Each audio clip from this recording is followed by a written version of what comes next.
Hey everybody, Dirili here. Thank you so much for joining me for another episode of Hakuouki Demon of the Fleeting Blossom.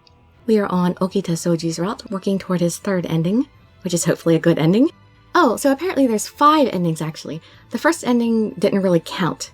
It did count, but they didn't count it the first time when they wrote the original walkthrough, so it was bad, good, as are going to be the endings.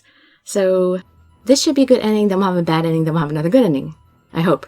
If I understand things correctly this time, we left off in the middle of a battle.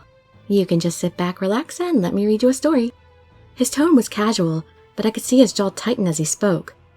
Prepare the silver bullets. Oh, we're in trouble now. That was bad. Okita!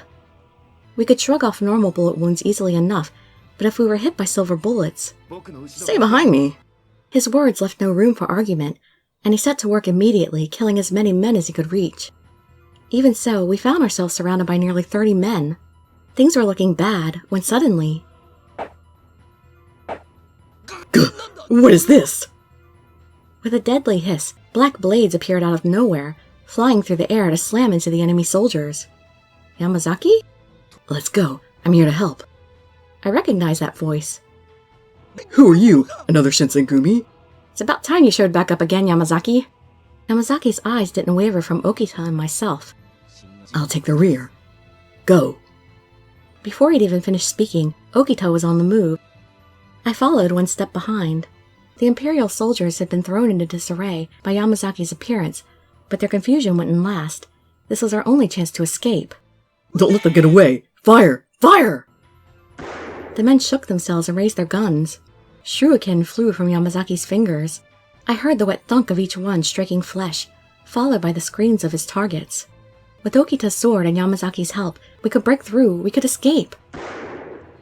Gah! No, Yamazaki! We'd nearly made it when Yamazaki cried out and stumbled. He'd been shot. I hesitated. Don't stop running. Go! But Yamazaki... I swallowed and did as he said. We ran on, deep into the forest, and eventually the cries of the Imperial soldiers faded and were gone. The sunlight that pierced the canopy had turned red by the time we slowed and stopped. Are you sure we can keep this up, Yamazaki? You're shot. This is getting a little reckless even for you. He's still with us? Oh, thank God. I thought we left him behind. Although history being the way it is, he can't live forever. Okita's face was grim and drawn, and not just with the pain of sunlight and the strain of running. You'd rather I stopped? They would have killed me. He spoke through gritted teeth, his hands clamped around his wound. I didn't want to die, so I kept running. Sorry if you're disappointed. The bullet had hit him in the side, and although it was clearly painful, he was fortunate not to have been shot in the leg. A leg wound would have slowed him down even more. He likely would never have escaped. I bound Yamazaki's injury in silence, and only when the bleeding seemed to have stopped did I finally speak. Why were you here?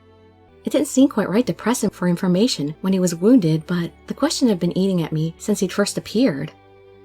He was silent for several moments before he finally spoke. After we split up at Kofu, I joined up with the main body of the Shinsengumi and followed Hijikata north. A little while ago, he sent me down here to try and get an idea of what the Imperial Army was up to. And that's when you found us? He hesitated. Actually, I found you a couple days ago. What? I blinked. I knew you'd come looking for the Shinsengumi eventually. His voice was calm, matter of fact. I wasn't sure, but you've heard about Kondo, haven't you? Okita nodded. Then I'll be honest, I didn't show myself because I'm not sure I wanted you and Hijikata meeting each other. Yeah, I'm with you, Yamazaki.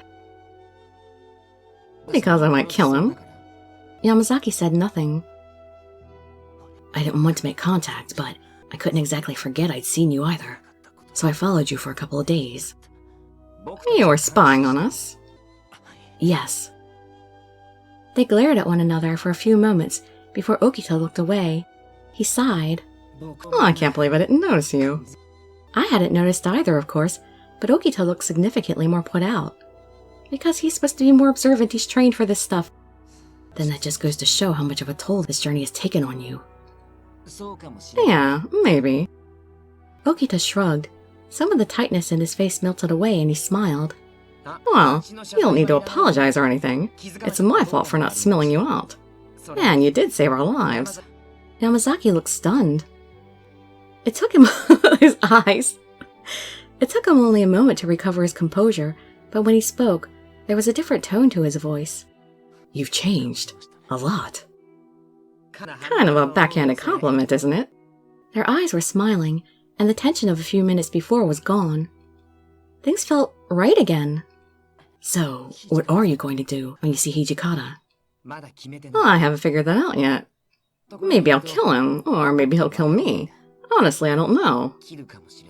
Maybe you can just talk and see what really happened first. Maybe no killing is in order at all. Yamazaki looked at Okita for a long moment, his eyes searching for something. The Shinsengumi is at Utsunomiya Castle. His gaze was level. Look out for Hijikata, alright? Okita said nothing.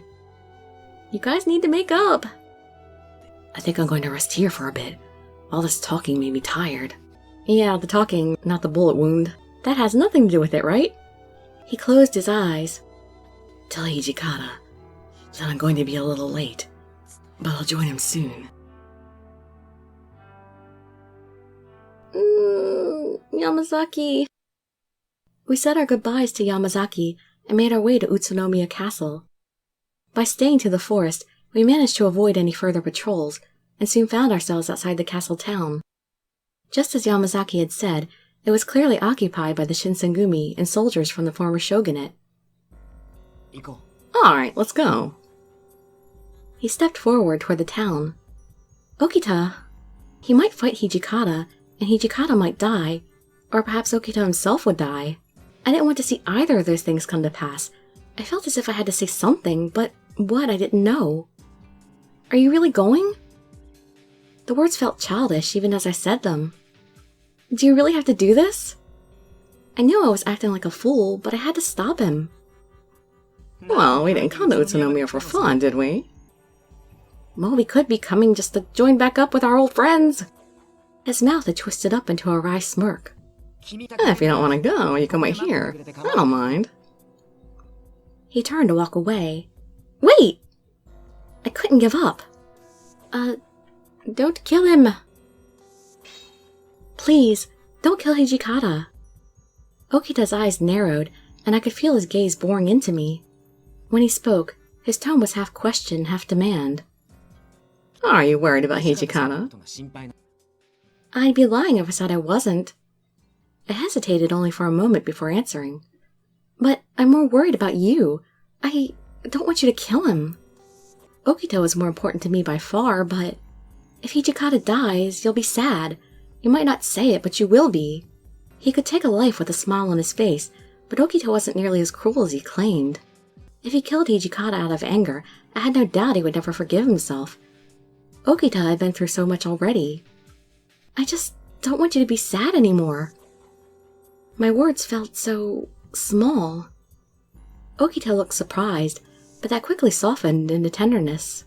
Well, I'm happy you're worried about my feelings. He smiled. But I have to go see him. You understand why, right? Even Okita still hadn't sorted out how he felt. He didn't know what would happen when he met Hijikata any more than I did. That's why he couldn't promise me he wouldn't kill him. I still had doubts, but it was clear that his mind was made up. All I could do was nod. Suddenly, Okita groaned, and his face twisted in pain.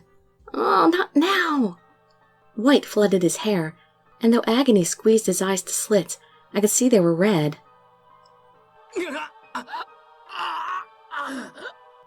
Okita? The bloodlust had returned, and from the look of him, it was more painful than before. I have to make him endure it. How cruel.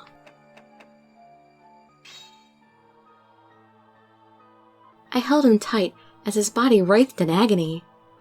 Oh, Okita! He could barely even speak. Would he have to suffer like this as long as he was a fury? No matter how strong his spirit was, one day he would reach his limit.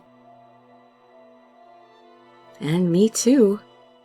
In time, the bloodlust passed, but it did so only to give way to yet another problem. Okita's breathing had just begun to steady when we heard the sound of artillery fire. That's... Utsunomiya Castle had come under attack from the Imperial Army. The Shinsengumi and their allies were resisting as best they could, but they were at a disadvantage. Well, they're surrounded. I don't think we'll be able to push our way through. Our vantage point afforded us an excellent view of the battle, and things did not look good. Hijikata's going to order the retreat eventually. We should try and predict where they'll go, and then get there first. Alright. Suddenly, the world began to spin around me, my head throbbed, and I felt as if I were about to vomit. Oh! My body began to shake, and Okita caught my arm just in time to prevent me from collapsing to the ground. Are you alright? Is this... He didn't have to say it. I shook my head fiercely. No, I don't feel like I want blood. My demonic body was resisting the effects of the water of life. Ugh! A spasm of pain shot through me. I'm fine. I did my best to stand up straight and forced a weak smile onto my face for him. This was nothing. I can walk. Okita frowned. He looked as if he was about to say something when a ragged cough shook his body. Okita? Oh, we're a pair. Tuberculosis. As healthy as he seemed, it was still there, eating away at his lungs. Maybe we should... I had meant to suggest we rest, but Okita interrupted me with a dismissive wave of his hand. If you're alright, then we should get moving. His voice was calm. This is our best chance to catch up with Hijikata. I'm not losing him again. He was right. Okay, let's go. I still wasn't sure if letting him meet Hijikata was the best idea, but if he'd made up his mind, there was little I could do. Well, let me know if you're starting to feel bad, alright? He gave me a quick smile, then took my hand and began to walk. We leaned against one another for support as we went, which brought his face closer to mine. As we moved, we talked, but after a while our conversation ran out of steam. I took a deep breath and spoke. If you do find Hijikata... I paused. Was it really right of me to ask? Nonetheless, I pushed on. What will you do? Have you decided yet? I didn't want to come across as a nag, and I was prepared for him to get irritated, but he did nothing of the sort. I'm the son of a samurai, you know. My family wasn't real well off, though. I wasn't sure what that had to do with Hijikata, but Okita wasn't usually one to talk about his life, and I wanted to know everything about him that I could learn. My parents died when I was really young, and Shiei Hall was nice enough to take me in as an apprentice. Shiei Hall. I'd heard the name before a few times from some of the other Shinsengumi. That's Kondo's dojo, isn't it? He grinned and nodded, then went on to explain how most of the captains had met at the dojo. Between cleaning and doing his other chores, Okita had been trained in swordplay. Kondo really looked out for me. He was always happy to spar or just screw around. I guess you could say he was kind of like an older brother. Okita's admiration for Kondo was plain to hear as he spoke about the man. He looked off toward the horizon and twisted his mouth into a rueful grin. Anyway, the other guy Kondo was closest to was this real asshole. Selfish, arrogant, grumpy. Oh, I know who that is. Okita. For the first time, I began to understand just what he was going through. He'd grown up with Kondo, but he'd grown up with Hijikata as well. Whatever harsh words he had for the commander, they weren't spoken out of malice. I think I understand. Hijikata was important to Okita too, albeit perhaps not quite so much as Kondo. Let's go find Hijikata. If we don't hurry up, he's going to disappear again. Okita blinked. I thought you wanted to stop me. Well, until now I did. It was hard to explain. Because of who you are. Because he cared so much for Kondo. Because he could treasure the time he'd spent with him. Because he could talk about those times with such a peaceful look on his face. I believe in you. He stared at me for a moment, stunned. Oh. Then suddenly, his arms were around me. Why couldn't we have this moment earlier? Sorry. His voice was a whisper in my ear. I just really felt like I had to hold you. His arms enfolded my body in their tender, gentle embrace. I could feel his heart beating beneath his chest, and when he spoke, his voice trembled just the slightest bit. This feeling, it feels like my heart's about to break, but I'm happy. He sounded bewildered and almost a little scared. Okita was so dear to me. What could I say to him? Okita. I felt right in his arms, at home. Part of me worried that he would hear my heart racing or notice that my face had flushed a brilliant shade of red, but another part of me didn't care. You are such a mysterious girl. I felt his arm squeeze tighter. Maybe I'm a little embarrassed. You know, you're the only person I've ever told about this. I'm happy. Happy that he was holding me, that he treated me so kindly, that he'd open up to me like he had. At last, his arms pulled away, and he smiled down at me softly. Well, to answer your question, I think I just want to know how Hijikata feels. Oh, hopefully that's good news. Hopefully that's a good sign, and they're not going to have to fight to the death. We found him with the rest of the nationalist army as they retreated down a nearby path through the mountains. Hijikata's eyes went wide when he saw us. You came all the way to Utsunomiya? Both of you? No, you're seeing things. He gestured quickly to his troops that they should continue ahead and stepped off the path to come face to face with Okita. I need you to tell me the truth, Hijikata. What happened with Kondo? At the mention of Kondo's name, Hijikata's face stiffened and his eyes grew cold and hard. Kondo surrendered to the Imperial Army. They put him in prison, then they chopped his head off. How did we not hear about that? Ugh! My hands flew to my mouth. I'd known that saving Kondo was difficult, if not outright impossible, but to hear that he was gone, really gone. And what the hell were you doing?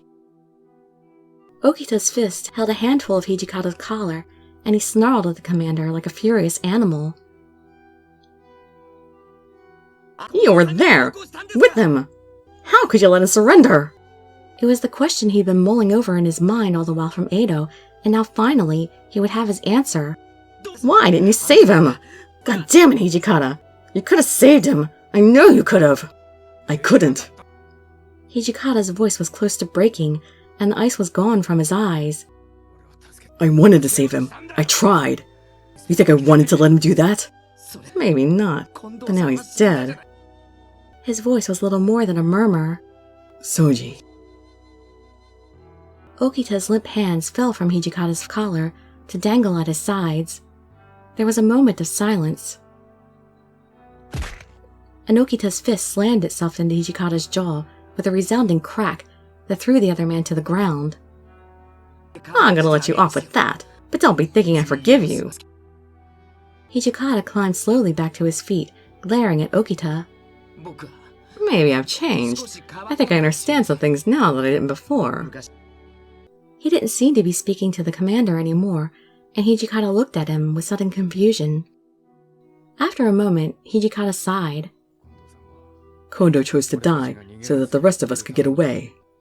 The chief's plan had been to pose as someone else, Hijikata told us, to not tell the Imperial Guard that he was Isami Kondo, or the chief of the Shinsengumi. He'd overruled Hijikata's objections with a laugh, and then marched straight into the enemy's hands so that the rest of the Shinsengumi might live. People in Kyoto knew him, though. There was no way he could have gotten away with it. I'm sure he knew that. Hijikata had done everything he could to get the Imperial Court to spare Kondo's life, but in the end, he wasn't able to stop the execution. Well, that's about what I figured. Well, it is just like in a pull stunt like that. He gave a small, sad smile. Still, I didn't want him to die. Nobody did. Well, not on our side anyway. Okita. But I didn't need to say anything. He already understood. There were some things even Hijikata couldn't do. The commander had wanted Kondo to live just as much as Okita did. So, what are you going to do now? Hijikata gave a short laugh. Kondo dropped the Shinsengumi in my lap. Not running away now. I'll head north with them. What about you two? You can come if you want. I had the feeling Okita had already made his decision before Hijikata even asked. He looked the other man squarely in the eye and spoke in a quiet, measured voice. Oh, I can't go with you, Hijikata. I see. He looked slightly relieved, but also almost sad. I felt bad interrupting, but it seemed Okita had forgotten, and I had to say something. We ran into Yamazaki. Hijikata raised an eyebrow in my direction, and I explained how Yamazaki had been shot helping us escape, and that he was determined to join up with Hijikata again as soon as possible. The commander nodded, but said nothing more in regard to Yamazaki. As he made to leave, however, he fixed me with a strange look I'd never seen before. Take care of Souji. Yes. He smiled, then turned his back on us and was gone. Alright, time we get on our way too. We need to go find your old man. Are you sure? He grinned. Well, Koda's got the key to releasing the curse I'm under, right? I nodded. Besides, I want to help. I'll die before I give up on you. Something about his smile seemed fleeting. It worried me. I want to help you too. Even if I learned how to negate the effects of the water of life, there wouldn't be any point if Okita wasn't with me anymore. I was happy then that he would be coming with me, but when I looked into his eyes, something I saw there made me fear for our future. Chapter 7.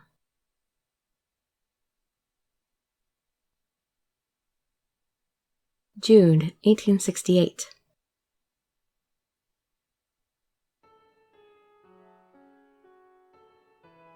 Someone is calling my name. There's a field spread out before me, covered in tiny, beautiful flowers. I live in a small house hidden away from the rest of the world. All the faces I see are smiling. Life is happy and peaceful. I remember these days fondly. Is this a dream? Suddenly, the sky turns red. Or a nightmare now, I guess. Someone is calling my name. Someone important. A horrible scream lingers in my ears. There's a person in front of me. Who are they? Someone I love leaps between us, their arms held wide. Everything smells like blood. I'm covered in something. It's red and slick. Now someone's holding me. I can hear them panting, and I can feel their heart racing. We're running away from my house. Somewhere inside me, a tiny voice says that those quiet, happy, peaceful days will never come again. I'm crying now as my hometown grows farther and farther away. Damn them. The person carrying me is talking. They sound angry, but are they crying too? All we ever wanted was to live in peace. But I guess the humans couldn't even let us have that. My sobbing mingles with the voice of the person carrying me, two sides of the same miserable coin. Bastards! I hate them! I hate them! The angry thumping grows louder and louder. I can feel hatred wrap its searing tendrils around my heart. I hate them. Chizuru, are you okay? I jerked awake to find Okita looking at me, concern plain on his face. Oh, had it been a dream? That would be a nightmare. Did you have a bad dream? You were making all sorts of noise. No, it's nothing. I turned away, unable to look him in the eye. You're a real bad liar, you know. I don't know what it was, but something in his voice was like nails on a chalkboard. I'm not lying. It came out much louder and more accusatory than I'd intended. Okita jerked back, his eyes wide, then looked down almost sheepishly. Sorry, I was just worried about you. Oh. Of course I should have known that. Then why had I yelled at him? My nerves felt raw, and my mind was awash in anger, fear, and sadness. Only with effort could I manage to think rationally. Was this the fury blood in me? Okita, My voice was thick with emotion. Yeah, I'm here. I'm listening. He smiled. The first horrible, hate-filled rush was subsiding now, and my chest began to loosen. I remembered something.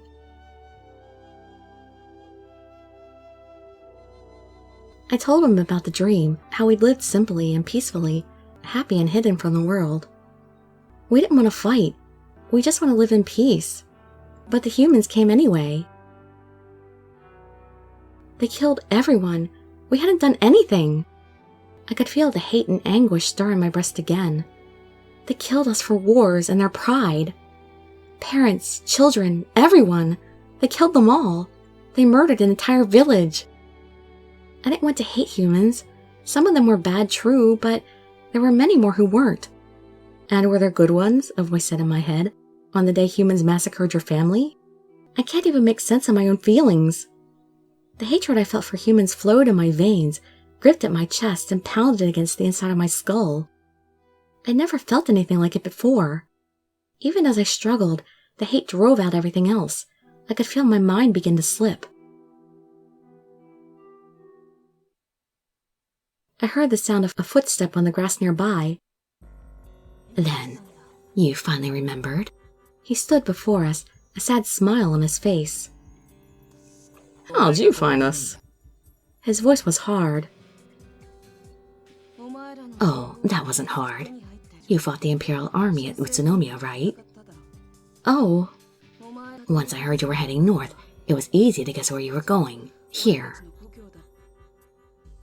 He was still smiling, but his eyes were cold. Do you understand the truth now? Nothing's fair. There's no justice. This world rewards the foolish and the vicious, and punishes the weak and innocent. He spat out the words in disgust and frustration. There was a time when I would have never understood him, but I was no longer that person. Our home was destroyed by humans, wasn't it? We were ordered by the Western domains to fight for them, but when we refused, saying we wanted peace and not war. His eyes were wide and sunken, like the sockets of a skull. We were murdered. I didn't want to think that our existence meant that humans would also hate and fear us, but my memory of the day we'd lost everything was still fresh in my mind. Kaoru's misery and rage were all too easy to understand. And now, at last, your comfortable, pleasant life is over, and you understand the unremitting cruelty of reality. His smile looked somehow tired, and he stared off at some invisible point in the distance as he spoke. Now, we're finally equals. I almost thought I saw his shoulders sag with relief. The misery I endured for so many years, you've experienced in a fraction of that time. You understand what I suffered, and so I no longer have any reason to hate you. Just like that? I turned, bewildered, toward Okita, but he said nothing. Once I return home, I plan to revive our clan. I will take back the life that was stolen from us. You mean, you want to bring back the Yukimura family? He nodded. But not before I bring justice to all those who did their best to destroy me. The Western demons, living fat off the slaughter of their kind. The humans who infest this country. His eyes burned with hate. I shared Kaoru's pain, and so his rage didn't frighten me. I felt only sadness for him. With Kodo's improved water of life, we can create a whole army of furies that don't lust for blood or fear the sun. Even those from weaker demonic lineages could regain their strength through the water of life. We will found a kingdom of our own. It was a lot to take in, but one particular thing had caught my attention. When I spoke, my voice was timid and small. Is my father with you? Kaoru nodded. Come with me, Chizuru. What? Everything he'd done so far had made me think our differences could never be reconciled, but now he was inviting me to come with him? You understand, don't you? Okita can come as well if you like. We'll destroy anyone who stands in our way and carve out a part of our own country where we can live. If they had indeed removed the side effects of the water of life, then such ambitions were certainly within their reach. Could Kaoru really create the kingdom he dreamed of? Could I live there with Okita by my side? I bit my lip. It sounded so wonderful, like a dream come true. No, well, that's not an option for me. Oh, don't ruin my dream, Okita. Just kidding, of course we're not going to make a nation where we mow down a bunch of humans. That wouldn't be either mine nor Okita's style. Alright, well anyway, I gotta end this video here. So, we'll see just how in the world we're supposed to work things out and getting to my father without joining up with my brother here. I mean, weren't we gonna go to him anyway? So, What's the deal? Are we just changing our minds here? No point in contemplating. We'll see. In the next video. So hope to see you there or in some of my other videos. And I'd be so grateful for any likes, comments, subscriptions, or shares with your friends to show some support. Thank you so much for joining me, and I wish you all health, happiness, and safety. Dirili signing out. Bye-bye, everybody.